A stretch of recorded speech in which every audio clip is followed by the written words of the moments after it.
Bueno, vamos a comenzar estudiando el segundo apartado de este bloque, que sería la crisis del 73 y la evolución de este periodo, del 45 al 90, de estados eh, que formaban parte del antiguo tercer mundo y de Japón. Bueno, el mundo capitalista siempre ha sufrido crisis, son inherentes a él, pero hay algunas que son más importantes que otras. En esta página de aquí tenéis las principales crisis, aunque falta la primera, que sería la de 1870, que provoca la segunda revolución industrial y el imperialismo. De entre las destacadas tenemos la de 1929, que sería la propia que da lugar a la aplicación de medidas del keynesianismo por Roosevelt, que sería una especie de combinación de liberalismo económico y intervención del Estado en caso de necesidad. La siguiente, que es la que vamos a ver hoy, es la del 73, y aquí claramente vemos cómo se le llama la crisis del petróleo, como luego veremos, que significaría el final de esa política keynesianista y la aplicación o la empezar a aplicar el neoliberalismo. Y también aparece la nuestra, la del 28, la del 2008, perdón, la que estamos padeciendo ahora en la actual crisis.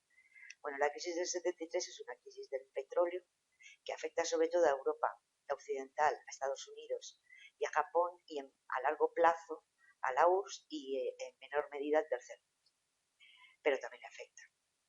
Esta crisis evidentemente va a provocar el abandono de las prácticas del keynesianismo y del estado de bienestar que se establecen después de la Segunda Guerra Mundial y la aparición de una nueva política económica que se llama neoliberalismo, ¿vale? Que propicia la no intervención del Estado en la economía.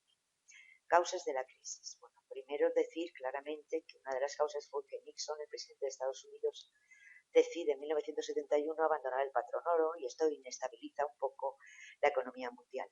¿Por qué? Pues porque los gastos en la guerra de Vietnam habían sido excesivos.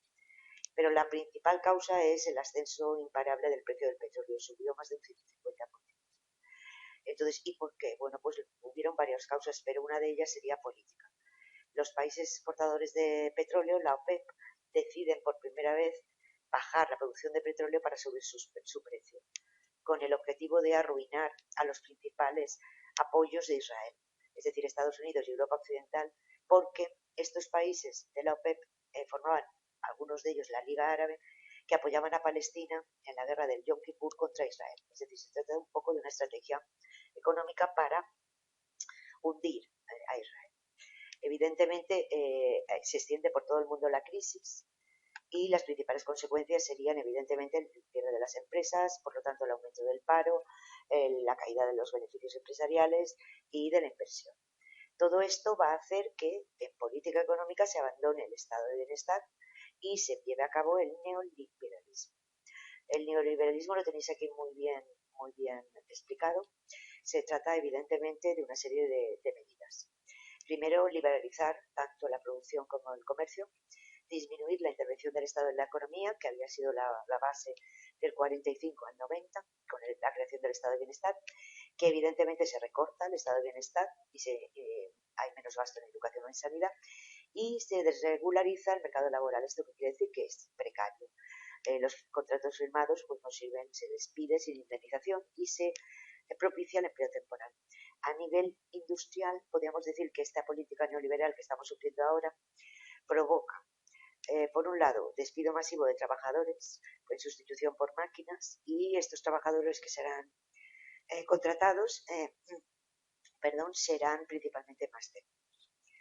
Vale. Tengo que ir un poco rápida. Y luego ahora ya, después de haber explicado la crisis del 75, vamos a estudiar cómo evolucionan del 45 al 90 el resto de países que no hemos estudiado. Bueno, lo primero sería dividir. El tercer mundo se divide en dos partes. O sea, por un lado Japón y el sudeste asiático van muy bien, y por otro lado el resto, que son la inmensa mayoría, van muy mal. Vale. Japón, ¿por qué crece tanto del 45 al 90? Pues por la ayuda de Estados Unidos. Estados Unidos, igual que en Europa, puso en marcha el plan Marshall, pues aquí sería el plan Dongfeng. Y gracias a eso pues se convierte en una de las grandes potencias productoras de productos industriales, tales como automóvil, televisiones, etc. Este fuerte crecimiento de la economía japonesa afectará también al crecimiento de determinados puntos de países, ¿vale?, del sudeste asiático. ¿Y dónde los tenemos? Pues los tenemos aquí. Nos estamos refiriendo a Corea del Sur, a Taiwán, a Hong Kong y a Singapur. Todos estos países, gracias a la ayuda de Japón o la influencia de Japón, crecerán muchísimo y se ayudarán de una estabilidad económica y de una mano de obra barata. ¿Por qué se ayuda a Japón y al sudeste asiático desde Estados Unidos? Porque, fijaros muy bien en este mapa, China está al lado y Corea del Norte también, y no quieren que se vuelvan a hacer comunismo. Vale. ¿Y cuál sería la otra cara de la moneda? La otra cara de la moneda sería el resto de países del tercer mundo, que sufren una situación de subdesarrollo, es decir, que no crecen su economía. En este mapa se deja ver claramente las diferencias entre el índice de desarrollo humano de unos países a otros. El índice de desarrollo humano no solamente mide la productividad, datos económicos, sino también datos de calidad de vida, como esperanza de vida, alfabetización, natalidad, mortalidad. Fijaros que los más oscuros serían los de con un índice de desarrollo humano más elevado. Estamos hablando de Estados Unidos, Europa Occidental, Japón, y luego Canadá, por ejemplo, Australia o los dragones asiáticos. Y luego tendríamos que, recordemos que son Corea del Sur, Taiwán, Hong Kong y Singapur. Y luego tendríamos de color naranja o marrón, sobre todo esta zona de aquí, los menos desarrollados. ¿Por qué? Pues porque se da lo que se denomina neocolonialismo, que se basa en que, aunque ya están independientes, siguen bajo la influencia económica y política de las grandes corporaciones multinacionales, de las grandes empresas multinacionales, de los países ricos, que llegan incluso a deponer gobiernos. Hay una serie de características que se marcan a estos países subdesarrollados, como por ejemplo que no tienen muy desarrollada la industria, o que su población es bastante analfabeta, o que, por ejemplo, la esperanza de vida sigue siendo baja, o que tienen tendencia hacia las dictaduras militares. ¿Y cuál es la causa de esa pobreza del tercer mundo subdesarrollado? Bueno, pues hay dos explicaciones. Una que sería más optimista, que dice que están en la fase previa de su futuro desarrollo y que por lo tanto no tiene por qué ser obligatoriamente estos países seguir siendo subdesarrollados, ya se desarrollarán.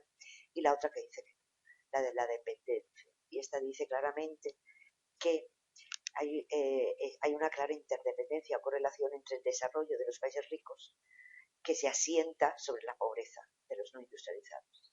Por lo tanto, duda mucho que se desarrollen, sobre todo si tenemos en